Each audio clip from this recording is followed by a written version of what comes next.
I'll give you the argument just for the sake of steel manning it. So I think the concern that people have is not so much whether the executive can do this, but whether he should do this, right? Because if you look at the Alien Enemies Act, it specifically contemplates the idea of war or an invasion by some sort of national adversary as a reasons to invoke the Alien Enemies Act, not just because you want to get illegal immigrants out of the country.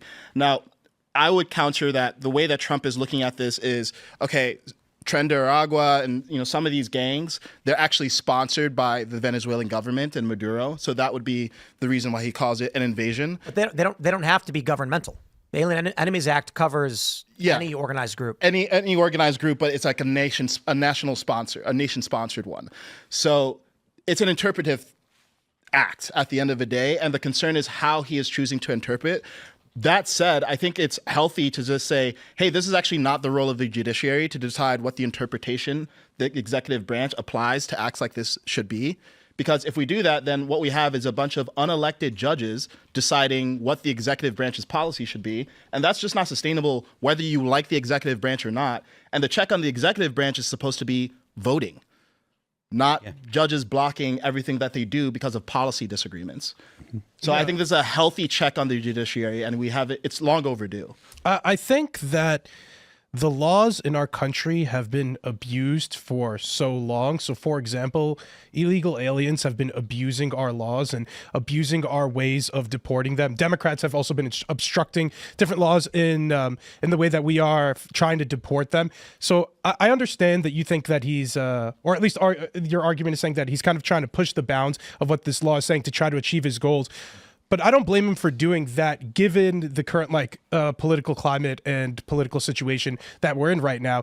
Illegal immigrants feel free to break the laws of our country. Our executive actions aren't deporting the immigrants such that we don't have the means to do it in our law system. So I think that's why he's resorting to different plans like this. And I mean, frankly, if the ends justify the means here, and this is an effective way of getting Tren de Aragua terrorists out of our country, then it is what it is. Yeah, and I don't disagree. Again, I was proxying the opposite argument. But yeah, I think the concern is just that he keeps things legal. Because what happened is the Democrats basically, it was like a sin of omission, right? Because they just didn't enforce the law, which is essentially illegal to not enforce the law, but it's much more abstract, right? Because how do you address a negative? And then there's sanctuary cities on top of that. So there's so many of these different workarounds where I guess laws don't matter if you're in New York City or LA. Yeah. And I'm glad that he's actually invoking the Alien Enemies Act specifically for violent gangs, because that's the situation where you need to address this. How is he doing this? What am I missing here? If it applies to nations we're at war with or hostile nations, how is he applying it to terrorist organizations? So I think the argument is that Tren de Aragua is state-sponsored gang, and he thinks that Maduro has but we're not at war with Venezuela either. No, but we don't need to be at war. It's only been invoked in times of war, but it also contemplates a national invasion where war is not actually declared. So that's, obviously they went deep in the fucking annals here to find out what kind of clause could they use to deal with this situation. And it speaks to, as you said, a lot, the fact that we have an environment that has been so disregarding of the law that now we're going back hundreds of years to find laws that we can use to enforce the law. It's ridiculous. The Aliens Enemies Act of 1798. There's so many also different laws on our country's books that if you want to find a law that will help justify whatever political thing that you're trying to achieve, I'm sure you could find it in the hundreds of years of history in our Constitution. And then again, it feels as though so many different people in our political class aren't even following the laws. Okay, it isn't only nations. So that's why I was confused, because I thought that it could be any invasion.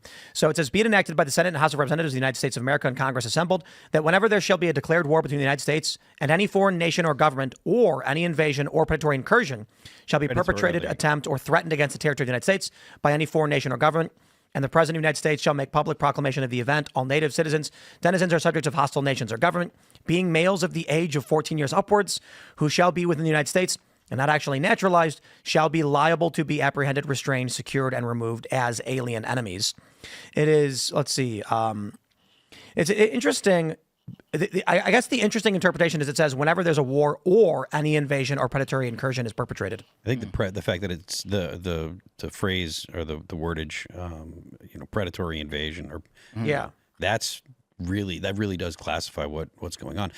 The federal government, the Biden administration, really just it just ignored the law, and it was such a dramatic consequence that you have to do something like this to solve the problem. There's no precedent to have that many people come into the United States in such a short amount of time and have no intention of assimilating to the lifestyle and the culture of the U.S. And I think it's important that the current administration do something to fix the damage that was done. It's so fascinating how we're kind of choosy with which laws we decide to enforce or not.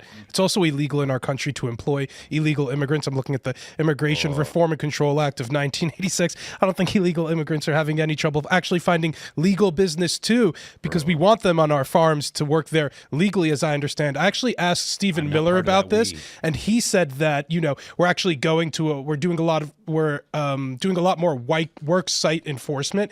But as far as I understand, illegals can't work legally at companies, but there's still millions of illegals in our country working at these different companies, and we just choose not to enforce the law here. We've Sanctuary cities, we choose not to enforce the law here. I'm sure there's a ton of other things, not only on immigration here, but that's the fascinating thing. Thanks for checking out this clip from Timcast IRL. Make sure to watch the show live Monday through Friday at 8 p.m. Subscribe to this channel, and we will see you all there.